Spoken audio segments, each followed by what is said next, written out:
Semangat pagi. Video ini adalah bagian kelima atau bagian terakhir dari 5 rangkaian video terkait dengan Introduction to Ethical Hacking and Penetration Testing. Bagian kelima ini berisi tentang Information Security Controls dan juga Information Security Laws and Standards. Oke, terkait dengan Information Security Controls, ini ada Information Assurance, jaminan informasi. Ya, terkait dengan confidentiality, integrity, availability, and authenticity of information system. Bahwa hal-hal ini, elemen-elemen informasi security ini diamankan secure during the process, selama proses penggunaan, penyimpanan, dan komunikasi. Jadi selama proses pemrosesan dan penggunaan, penyimpanan, dan komunikasi, komplementasi, integrity, availability, dan autentikasi itu harus dipenuhi. Nah, proses apa yang dapat membantu mencapai information assurance? Itu pertama adalah policies and processes. Harus dibuat policy. Kemudian proses berikutnya network dan user authentication, harus ada autentikasi. Terus juga harus memahami network vulnerability. Kemudian identifying problems and resources. Kemudian implementation of plan for identified requirements, kemudian applying information assurance control. Ini proses yang harus dilakukan untuk mencapai information assurance. Nah, ini adalah framework dari information security management. Intinya adalah melakukan governance, pengelolaan. Dimulai adanya security policy, kemudian roles and responsibilities, kemudian ada security guideline and framework, kemudian ada risk management, kemudian technical security architecture, asset classification, security management, kemudian business resilience, ketahanan bisnis, kemudian business continuity, disaster recovery, training and awareness, security metrics and reporting. Ini adalah framework yang bisa digunakan oleh sebuah perusahaan untuk mengelola information security-nya. Oke, kemudian ini threat modeling. Threat modeling adalah proses atau pendekatan untuk mengidentifikasi, mendiagnosa, dan mengukur ancaman dan kelemahan dari sistem. Dalam proses ini, hal yang perlu dijawab adalah where am I most vulnerable to attack? Bagian mana yang paling lemah dari sistem untuk diserang? Kemudian threats apa yang paling relevan terhadap sistem? Nah, itu untuk memahami threat modeling. Di sini ada 5 tahapan. Mulai dari objective identification, kemudian application overview, kemudian decompose application, kemudian identify threats, kemudian identify vulnerabilities. Nah, berikutnya adalah enterprise information security architecture. Di arsitektur di level enterprise untuk information security, yang merupakan kombinasi dari requirements dan proses yang membantu dalam menentukan, menginvestigasi, dan memonitor struktur struktur perilaku dari sistem informasi. Ini ada bagannya. Di tengah ada enterprise information security architecture, kemudian ada bagian-bagiannya adalah ada identify assets, risk assessment, cost effective, detection recovery, and security breach, monitoring detection network behavior, attention to various threats. Nah, ini arsitektur dari enterprise information security. Kemudian network security zoning juga dalam mengontrol information security perlu dilakukan zoning di level network, di level jaringan. Jadi ada security levelsnya untuk mengontrol dan memonitor traffic masuk dan keluar dari jaringan. Di sini kita lihat ada management zone. Management zone ini adalah zona untuk mengelola, mengkonfigurasi, memonitor server-server. Saya apa dengan server? Jadi ada management session. tentunya untuk mengelola jaringannya, bukan untuk mengirimkan data pesan antar user gitu, hanya untuk mengelola. Kemudian ada bagian production zone, ini adalah level LAN, ini berlaku lokal, tidak terpublikasi dari internet. Jadi ada users, ada servers yang berlaku lokal. Kemudian ada DMZ zone, demilitarized zone. Daerah ini adalah terdiri atas server-server yang bisa diakses oleh publik maupun dari dalam. Nah, ini security-nya harus tinggi karena ini daerah yang boleh diakses dari internet. Jadi ada port yang terbuka dan harus dibatasi, hanya port tersebut saja yang bisa masuk. Oke, kemudian ada internet zone, ya ini internet terbuka semuanya. Kemudian ada remote branch. Ini kalau perusahaan punya cabang, maka ini remote branch-nya. Yang juga termasuk internet zone, karena remote branch hanya berfungsi untuk mengakses server yang ada di head office, gitu ya. Ada head office, ada remote branch. Oke, kemudian policies, information security policy atau kebijakan. Policy adalah merupakan hal yang fundamental atau the most dependent component yang sangat bergantung, komponen yang sangat bergantung pada information security infrastructure. Jadi untuk menegakkan atau membuat information security itu menegakkan aturan-aturannya atau apa menegakkan aturannya, mengimplementasikan keamanan sebuah sistem informasi, maka perlu policy, kebijakan dari pihak manajemen pengelola, yang tentunya nanti kebijakan itu harus dilaksanakan dan ditegakkan. Ya. Jadi fundamental security requirements, condition, rules, dan aturan harus dikonfigurasi, kemudian ditegakkan dalam information security policy untuk mengamankan resource yang ada di organisasi. Ini ada gambar dari goals, dari tujuan dari security policies.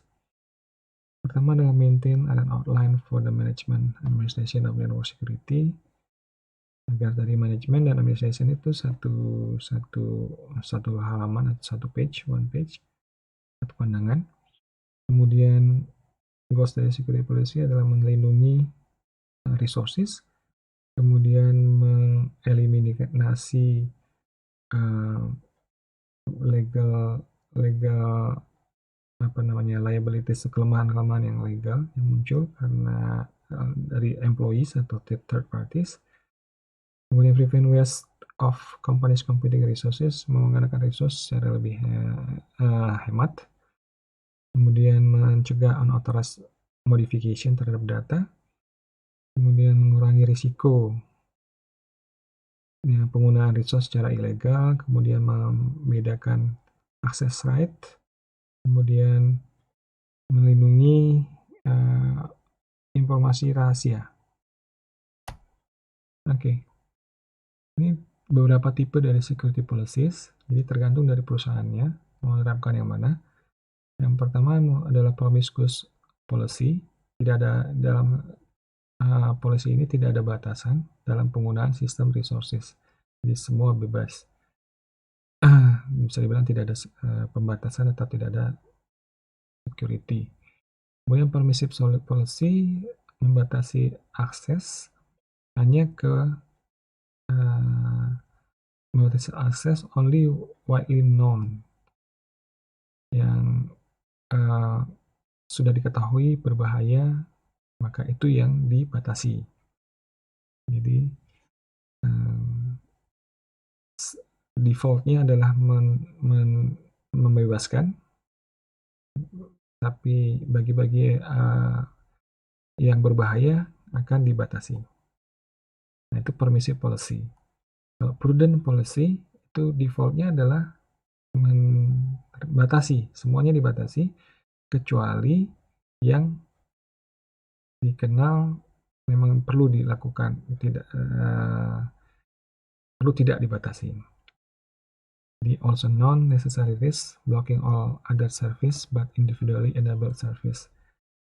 Kemudian yang terakhir adalah paranoid policy yang menolak semuanya, deny everything.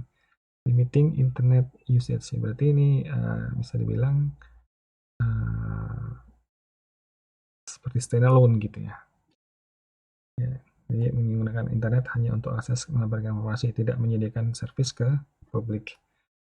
Jadi itu tipe-tipe dari security policies. Kemudian ini example-nya. Dari security policies ada email security policies, ada access control policy, remote access, firewall management policies, dan seterusnya bisa dilihat sendiri. Kemudian ini langkah-langkah untuk membuat dan mengimplementasikan security policies. Pertama ada risk assessment, itu mengidentifikasi risiko. Kemudian membuat guidelines, ini berdasarkan standar. Kemudian berkomunikasi dengan pihak manajemen, mengelola, termasuk senior manajemen, related staff. Kemudian menentukan penalties, kalau ada pelanggaran. Kemudian ada finalisasi dari polisinya. Kemudian agreement, bahwa pihak-pihak terkait sepakat mematuhi atau compliance dengan policies. Kemudian menegakkan enforcement, deploy the policy, kemudian melakukan training terhadap pegawainya, kemudian melakukan review atau update. Oke, itu tadi terkait dengan informasi security control. Kita masuk sekarang ke information security laws and standards.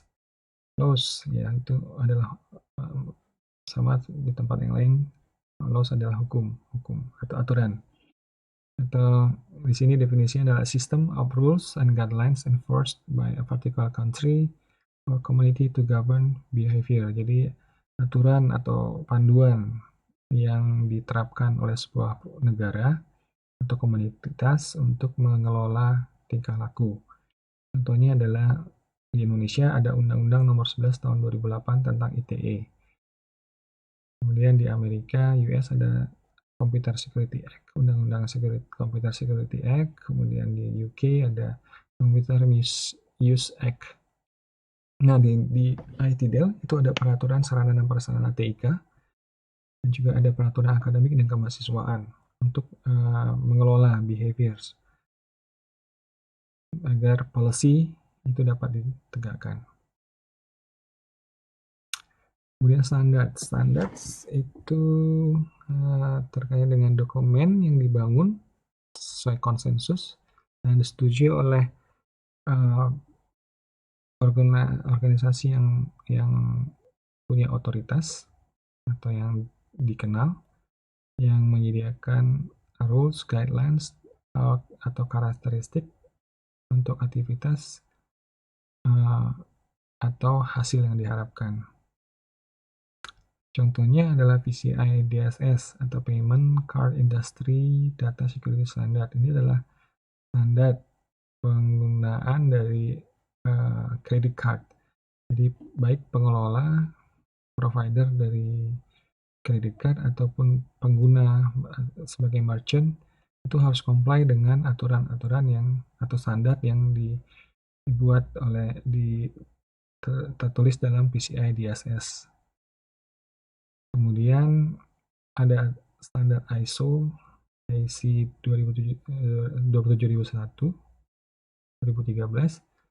ini standar tentang spesifikasi requirements untuk membangun, mengimplementasikan, memelihara, dan secara kontinu meningkatkan pengelolaan sistem informasi security, keamanan sistem informasi dalam sebuah perusahaan atau organisasi. Ini bisa diakses di https://www.iso.org. Kemudian ada juga standar HIPAA, Health Insurance Portability and Accountability Act. Ini terkait dengan kesehatan, bidang kesehatan. rumah sakit dan lain sebagainya.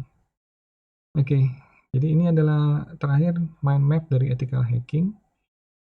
Di sini kita lihat ada tahapannya, ada mulai dari reconnaissance, scanning, kemudian ada gaining access, maintaining access, kemudian clearing tracks.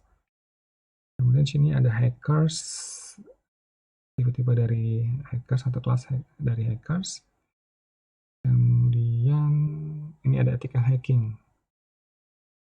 Ya, ini bisa dianggap kesimpulan atau rangkuman dari materi introduction to ethical hacking and penetration testing. Bisa terlihat di mind map ini.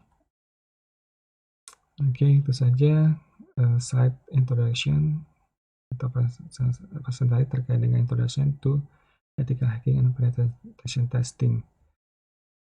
Sekian, tetap semangat